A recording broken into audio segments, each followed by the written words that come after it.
Hello बच्चों, स्वागत है आप सबका आपकी अपनी अर्थशास्त्र की ऑनलाइन क्लासेस में। तो बच्चों, आज मैं आप सभी के सामने उपस्थित हुई हूँ आपकी कक्षा 11 का ही विषय लेकर।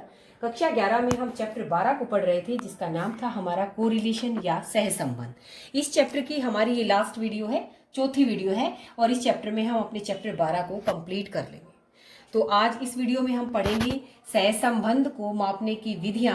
ये 3 विधियां हम पढ़ चुके हैं। इस तीसरी जो विधि थी हमारी स्पीयरमैन के रैंक जो मेथड था, उसी का विधि में हम आगे मैंने आपको बताया था कि जब कई बार क्या होता है कि दो चरों को या दो से अधिक को एक समान जब रैंक दे दिए जाते हैं, समान रैंक जब दे दिए जाते हैं, तब हम उनमें कोरिलेशन कैसे निकालेंगे। तो इसके लिए देखिए, मैंने एग्जाम्पल लिया है। ये यहाँ पर हमारे ये मान लिया एक निर्णायक मंडल 1 है, ये निर्णायक दूसरा मंडल है। अब इसने ये अंक दिए जो हमारे 8 पार्टिसिपेंट हैं। यहाँ n मदों की संख्या कितनी है? 8। तो 8 पार्टिसिपेंट हैं। मान लिया ये फैंसी ड्रेस कंपटीशन है, तो उसके फैंसी ड्रेस कंपटीशन में 8 जो पार्टिसिपेंट थे, उसमें किसी को इसने 10 नंबर दिए, किसी को 16 दिए, किसी को 18 दिए, 12 दिए, इस तरह से दिए। लेकिन आप ध्यान से देखेंगे 10 नंबर इसने 2 को दे रखे हैं। ठीक है, तो दो जो हमारे 2 मत थी, 2 जो हमारे चर लगाओ, उनको इसने समान अंक दे दिए। ऐसे ही वाई वाले में देखिए, ये जो दूसरा निर्णायक मंडल था, इसने भी ऐसे ही किया कि 2 को 12 12 एक जैसे दे दिए। तो ऐसी जब स्थिति हो, तब हम स्पीयरमैन मेथड से कैसे कोरिलेशन निकालेंगे, तो उसके लिए मैंने ये वीडियो बनाई है। तो ये देखिए, यहाँ पर भी हम क्या करेंगे, सबसे अधिक अंक 28 हैं, तो सबसे अधिक को हम यहाँ 1 रैंक दे देते हैं। तो हमारे टोटल हमारी 8 है ये मदे, तो 8 तक हमारे रैंक दिए जाएंगे। 28 को मैंने 1 दे दिया। इसके बाद 2, 28 के बाद सीधा 20 है, तो 20 को 2 दे दिया। 20 के बाद फिर हमारा 18 है, उसको हमने 3 दे दिया। और इसके बाद फिर 16 है, उसको 4 दे दिया। और फिर 15 है, उसको हमें 5 दे दिया। फिर 15 के बाद क्या है? 12। 12 को हमने 6 दे दिया। लेकिन 12 के बाद क्या होता है? 7 की बारी आएगी, 7वां रैंक देने की। 12 के बाद हमारा 10 है, लेकिन 10 क्या है? ये भी है और ये भी है। तो एक को 7 मिलना चाहिए, एक को 8 मिलना चाहिए, लेकिन किसको 7 दे, किसको 8 दे? तो इसके लिए हम क्या करेंगे, क्योंकि 7वां और 8वां 2 रैंक है हमारे, तो 7 को और 8 को हम प्लस करेंगे। 7 जमा 8 बटे 2, तो हमारा 7.5 आएगा। तो 7.5 हम इस 10 को भी दे देंगे और 7.5 इस 10 को भी देंगे। तो ये 7 और 8 हो गया हमारा, और 8 तक ही थे। अब अगर इसके बाद भी कोई होता तो उसको फिर हम नेक्स्ट वाला 9 नंबर देते, फिर उसको नेक्स्ट वाला 10 नंबर देते। ठीक है, अगर वो भी 9 और 10 वाले भी दोनों सेम है, तो 9 को और 10 को जोड़ेंगे और उसका आधा आधा करके नेक्स्ट 2 को दे देंगे। तो इस तरह से हमने इनको रैंक दे दिए। ये फर्स्ट वाले निर्णायक का काम हमारा हो गया। सेकंड जो टीम थी हमारी, उसको यही ऐसे ही नंबर दिए गए। यहाँ पर जैसे हमने सबसे अधिक को 1 रैंक दिया, तो यहाँ पर भी हम सबसे अधिक को 1 रैंक देंगे। इस वाले में सबसे अधिक अंक हमारे 18 है, तो 18 को हमने 1 रैंक दे दिया। फिर 16 को हमने 2 रैंक दिए। इसके बाद 15 था, 15 को हमने 3 रैंक दे दिया। 15 के बाद हमारा 14 है, उसे हमने 4 रैंक दे दिया। और 14 के बाद हमारा क्या आता है? 14 के बाद है हमारा 12, तो 12 ये भी है और ये भी है। तो 12 के 12 एक को मतलब क्या मिलना चाहिए? 4 के बाद एक को 5 मिलना चाहिए, एक को 6 मिलना चाहिए। तो 5 और 6 को हमने प्लस किया, और 5 जमा 6 11 बटे 2 कर दिया। तो 5.5 इसको दे दिया, 5.5 इसको दे दिया। तो एक 5 हो गया, एक 6 हो गया। अब 7वें नंबर पर 12 के बाद 11 है, उसे हमने 7 रैंक दे दिया। तो इस तरह से क्या हो गया, हमारे ये रैंक पूरे हो गए। इसके बाद 10 आता है, तो 10 को हमने 8 रैंक दे दिया। तो पूरी 8 की 8 हमारी मदे हो गई। तो ये हमारे रैंक 1 हो गए, ये हमारे रैंक 2 हो गए। अब आप सभी को पता है हम क्या निकालेंगे? डेरिवेशंस निकालेंगे, डी निकालेंगे R1 माइनस R2 करके। तो 5 माइनस 2 किया, 3 आ गया हमारा। 7.5 माइनस 4 किया, 3.5 आ गया। 2 माइनस 8 करेंगे तो माइनस के 6 आएंगे। 1 माइनस 5.5 करेंगे, माइनस के 4.5 आएंगे। फिर 6 माइनस 7 करेंगे, माइनस 1 आएगा।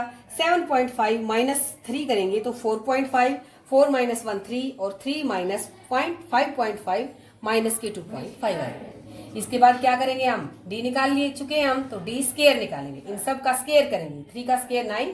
जब 3.5 का स्केयर करेंगे तो हम क्या करेंगे? हम 35 को 35 से ही मल्टीप्लाई करेंगे, और जो भी हमारा आंसर आएगा उसके अंदर, क्योंकि एक पॉइंट ये है, एक तो 2 दशमलव अंकों के सामने हम डेसिमल लगाएंगे। तो इस तरह से हमारा 12.25 बन जाएगा। 6 का हो जाएगा 36। 45 को 45 से मल्टीप्लाई करेंगे, लेकिन 2 जो हमारे डिजिट्स थे उनके आगे हम डेसिमल लगाएंगे, तो 20.25 1 का स्क्वायर 1, ऐसे ही इसके सब का हमने स्क्वायर कर लिया। अब हम जोड़ेंगे, तो जोड़ते टाइम भी हमें ध्यान रखना है, हम यहाँ पर 0.00 कर सकते हैं ताकि जोड़ने में कोई गड़बड़ ना रहे, क्योंकि ये पॉइंट से पीछे के अलग से जोड़ेंगे और फिर अलग से जोड़ेंगे तो हमारा पूरा का पूरा जब हम सिग्मा करेंगे, टोटल करेंगे, तो सिग्मा डी स्क्वायर हमारा 114 आएगा। तो ये तो हमने जैसा पहले था वैसे ही किया, कुछ भी हमने ज्यादा नहीं किया। दो जब समान हमारे रैंक थे तो हमने उनको जोड़ा, दोनों के रैंकों को 2 से डिवाइड किया और वो हमने रैंक उनको दे दिया। अब मेन बात क्या है कि यहाँ पर हम फार्मूला भी कुछ अलग यूज करेंगे। अब से पहले हमने क्या किया था, 1 - 6 सिग्मा डी स्क्वायर, बस इतना किया था, बटे n³ - n। लेकिन यहाँ हम फार्मूला कुछ अलग करेंगे। तो फार्मूला आप सभी देखिए, 1 - 6 sigma D square, sigma D 6 से के बाद हमारी ब्रैकेट शुरू हो जाती है। 1 - 6 ब्रैकेट शुरू हो गई, sigma D square plus 1/12 bracket में m1³ - m1 ब्रैकेट बंद, प्लस फिर से 1/12 m2³ - m2 और इसकी ब्रैकेट बंद और बटे वही हमारा n³ - n। तो यहाँ पर अलग चीज आपको क्या मिली, ये चीज आपको अलग मिली, ये m। तो इस m क्या है और यहाँ पर ये m 2 बार क्यों आया, तो मैं आपको बताती हूँ m क्या है और यहाँ पर m 2 बार क्यों आया। m उन मदों की संख्या है जिनके मान समान है। m क्या है, उन मदों की संख्या है जिनके मान समान है। तो वो मद कौन सी है हमारी, एक 10 है हमारा और एक 12 है। 10 भी 2 बार आया था, 12 भी 2 बार आया था, तो इन मदों की संख्या कितनी हो गई, एक तो हमारा 10 हो गया और एक हमारा 12 हो गया। तो मदों की संख्या कितनी हो गई, 2।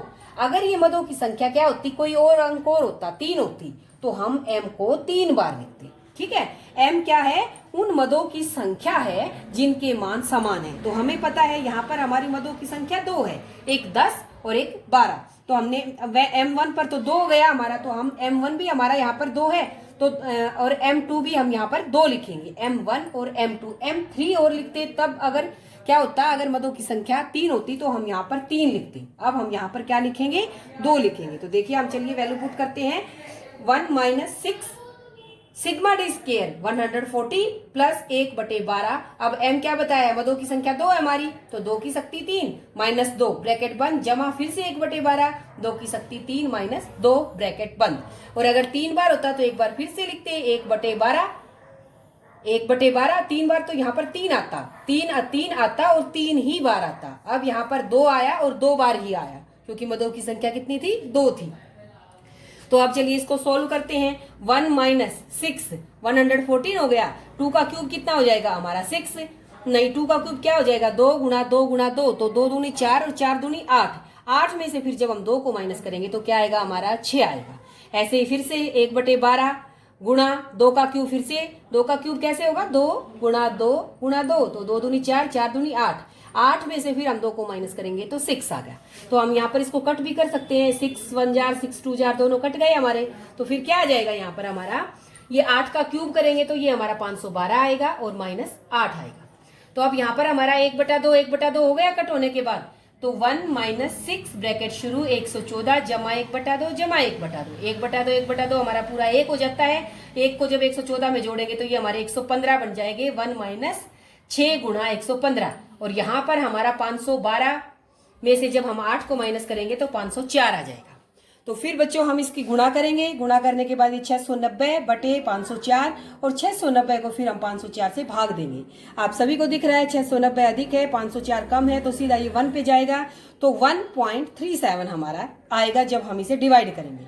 तो 1 - 1 - 37, तो सीधा सा बात है कि भाई हमारा आंसर नेगेटिव आएगा, माइनस में आएगा क्योंकि ये हमारे ज्यादा हैं।